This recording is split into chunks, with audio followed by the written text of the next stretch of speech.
Hi friends, Clyde Lindsay here from Pixel Pro Displays. It's great to see you all again on a Twinkle Tip Friday video, and I have some sad news.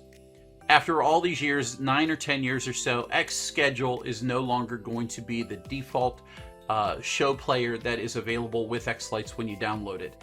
And it's kind of sad. I've used xSchedule for a long time to run my show. It's run my show every year. It runs many of the projects we do all over the country, and that means we need an alternative, and I have an alternative.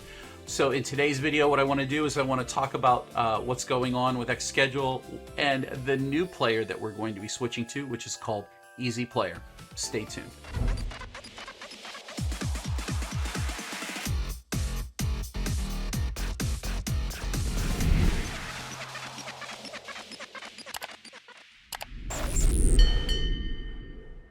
All right, folks, let's get started. Today we want to talk about the EZPlayer. And EZPlayer is a new show player that is available from the folks over at EZRGB. They are one of PPD's affiliates, vendors. You can order from them. If you're a club member, you get discounts and so forth from them.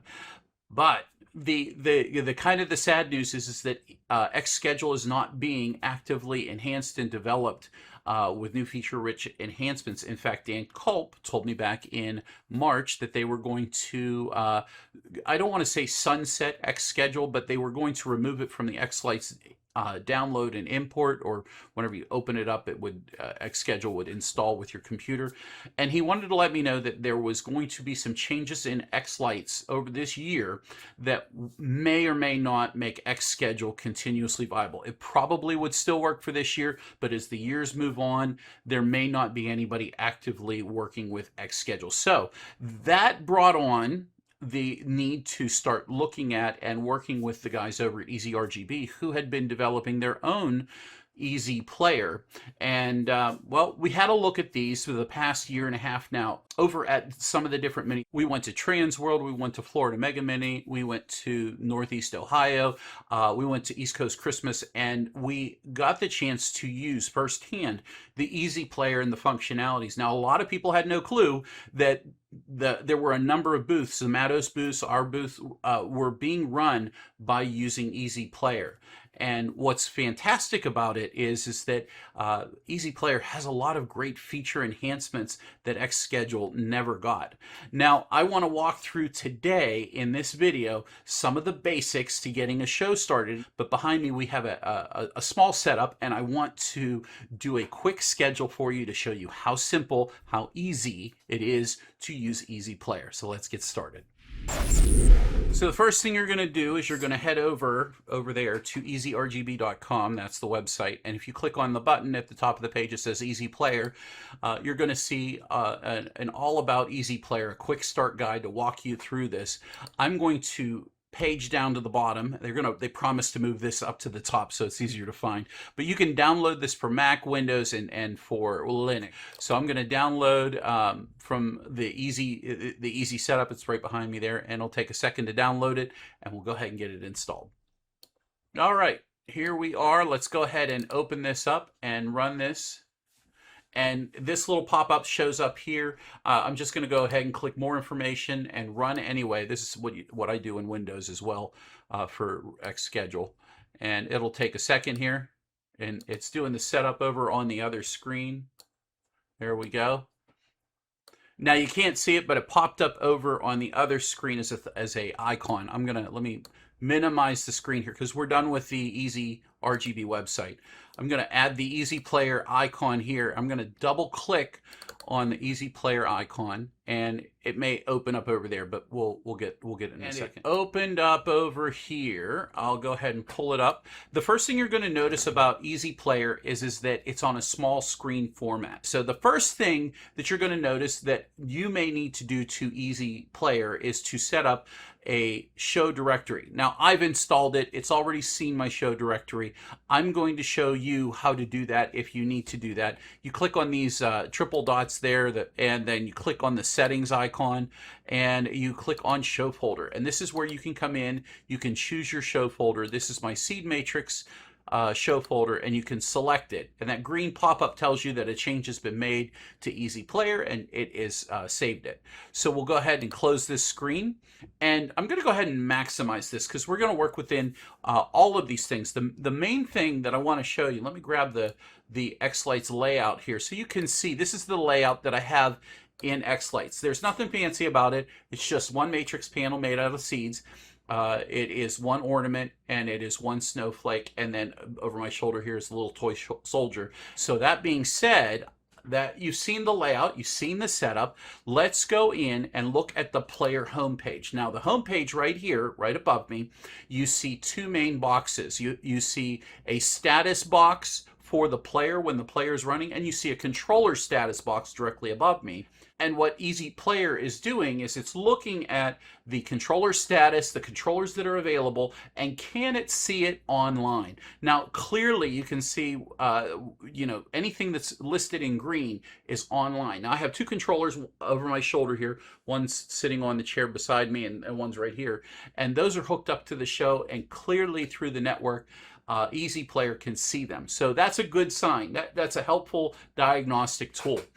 The next three menus that you need to be aware of are songs, playlist, and schedule. So now before you jump in, I highly recommend that you take the time to make sure that all of your MP3s for your show are inside your show directory, because if they are, and the FSEQ files clearly are there as well, what's going to happen is EZPlayer is going to match them up automatically. At least I didn't have them set up before. I do now. So we're going to test that out live in today's video.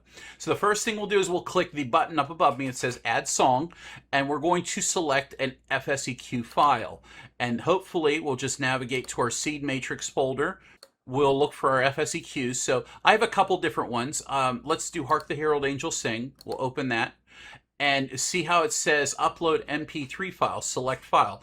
It found the MP3. So if the show folder has your MP3s in it along with your sequences, then they're going to match themselves up automatically. So that's a nice bonus. Now, one of the other nice things is that if you want to take time in your add new song page, you can give the sequence a vendor's name if you know who the vendor is. Maybe it's you, maybe you sequenced it yourself. But this is a PPD song, and I'll just leave PPD in there. You have a volume adjustment. Sometimes MP3s are ultra loud. Maybe you need to soften it, or some of them are real quiet and you need to make them a little louder. So it will automatically adjust that volume for you to something that you want it to be. If songs have a long lead-in time or a long trail-out time, you can add time before or after it with a negative or a positive. And then you can also tag a song. What does a song tag do? Well, maybe this is a classic song. You can give it a tag called classic. You can have any list in here that you really want by creating tags, and the tags listed can sort the songs really quickly on this giant list. Now, there's not going to be that many on this one. We're just going to leave this as, we're going to call this techno. Now, is that necessary? No, it's not really necessary. But I'm going to go ahead, I'm going to speed through adding a couple more of these. Add song.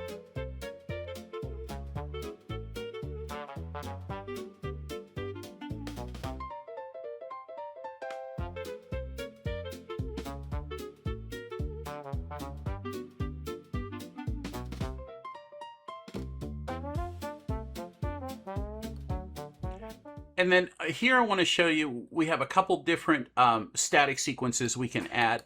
These are sequences that show a nice static scene, rather, and you can click on those, add those in, and there's no MP3 that's necessary. Now, you're going to need to add a title, and this was Patriotic, and the Patriotic Panorama, and the artist was PPD, the vendor is PPD, and you have to put those in. You have to put the artist in and the song title in, and then you'll be able to save it. So if you have a static sequence that doesn't have an MP3, then in this case you have to add those manually in. So that's the songs page. You can add as many songs or sequences as you like. So the next thing we need to do is create playlists. So from this point, we'll click on the playlist icon and we'll come over here and create a playlist.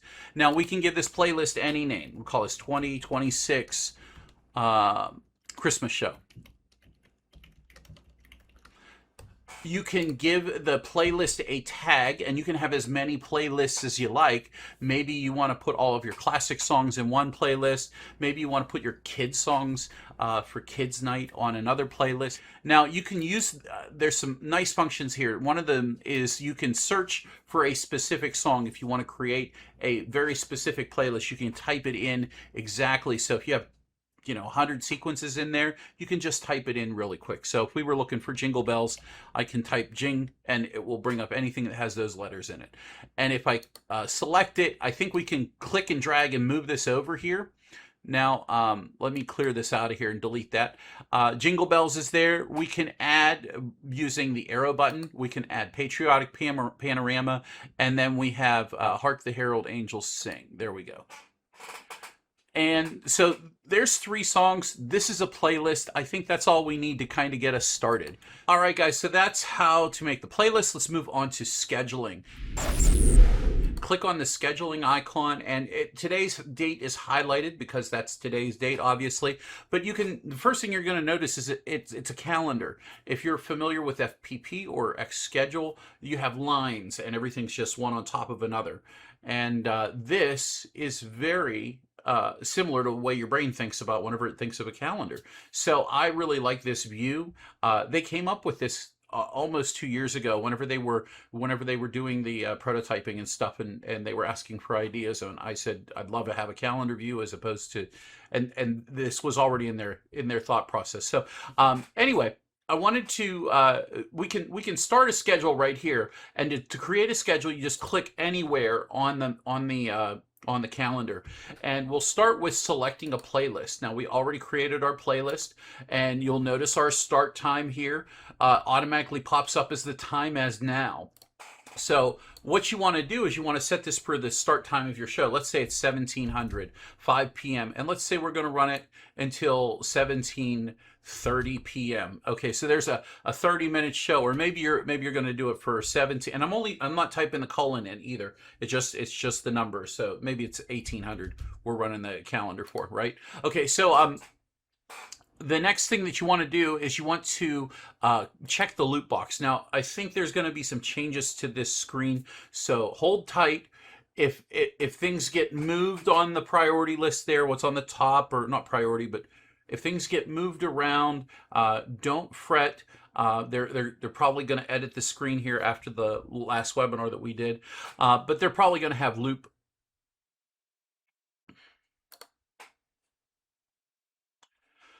action.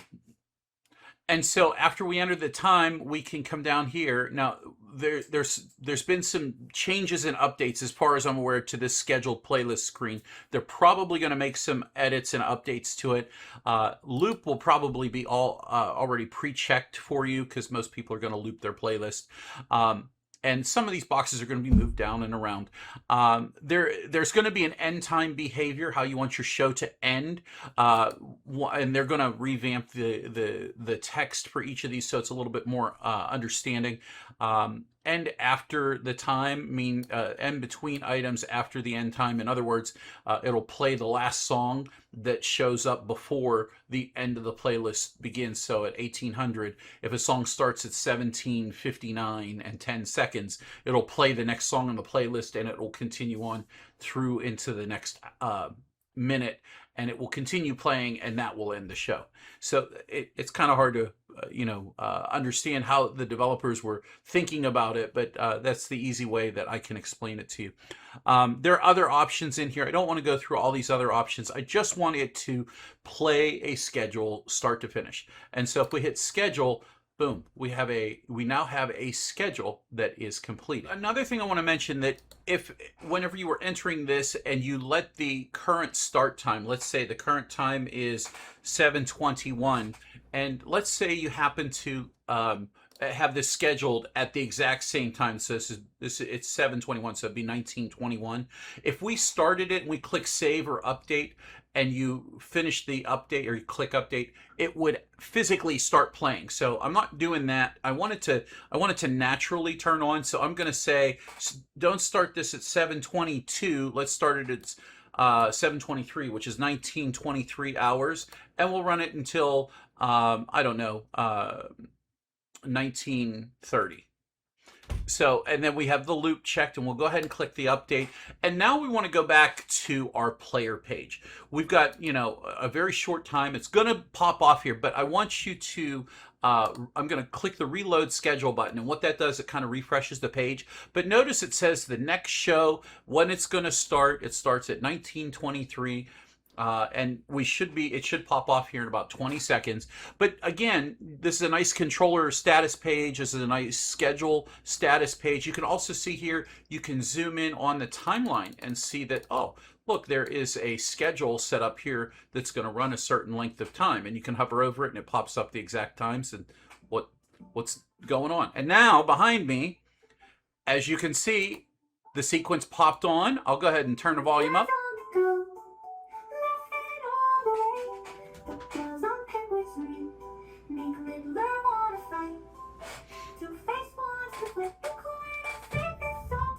All right. I think that is an absolute positive test, and I think this is going to be a fun player for you to begin messing around with, downloading, testing on your own. I've run it now for, I want to say, the better part of the past 2 weeks, and it has always started. It has never failed on me. All the controllers seem to work with it. Right now, like I said, I have a Baldric controller, and then I have a FPP, a Falcon PiCap is running right on the other one. I ran it with a Falcon controller, a V5. I've run it with an RGB to go controller, a Tetra to go from Jason Summers. So it seems to work so far. I'm going to do some more testing, and there's going to be some more videos coming up on this soon. Well, guys, there you have it. EZPlayer is a viable option. It is actively getting productive and meaningful upgrades, and it's exactly what you want in a show player right now. Now, that doesn't mean it has everything in it, and they're building more into it as they go along. It's a big process. It's a huge process to build a new player. But the difference is the clean layout, the simple click-through menus, and the easy design so that you can find what you're looking for really, really quick. So give it a shot. Go download it from EZRGB.com, 5 letters, and click on EZPlayer, click, and then scroll to the bottom of the page, click the download link, and go hook it up. Go add your show player to it after it's installed. Well, rather go and add your show folder to it, and then plug in a controller or two and see if you can get it running. I guarantee that you're going to appreciate the fact that it's, again, a clean layout. It's simple to figure out, and that's why they call it easy. So, all right, guys, that's everything from me here at Pixel Pro Displays. If you like the video, give us a huge thumbs up. If you haven't done yet so, hit the subscribe button down below, and don't forget the bell for notifications so you never miss a Twinkle Tip Friday video anytime we put one out. And also, if you appreciate the things we do here at Pixel Pro Displays, consider joining the PPD Sequence Club. We do one awesome sequence each and every month for PPD Club members, and if you join the club, you get a choice of 3 different songs. One's always new to the store, 2 are ones that are already in the store, and sometimes we put 3 new songs, 2 new songs out. We've been doing a lot of updates and upgrades to songs, so those make it into the triple play choices. You also save hundreds, if not thousands of dollars on things that you're going to purchase in the hobby anyway, because vendor affiliates like Boscoyo Studios, Matos Design, the Pixel Paradise USA, and many other vendors support PPD with great prices just for you, the PPD Club members. So join the PPD Sequence Club. It's the only club that pays for itself through discounts through our vendor affiliates. Guys, take care. Have a fantastic week. We'll see you in the next video. Take care and goodbye for now.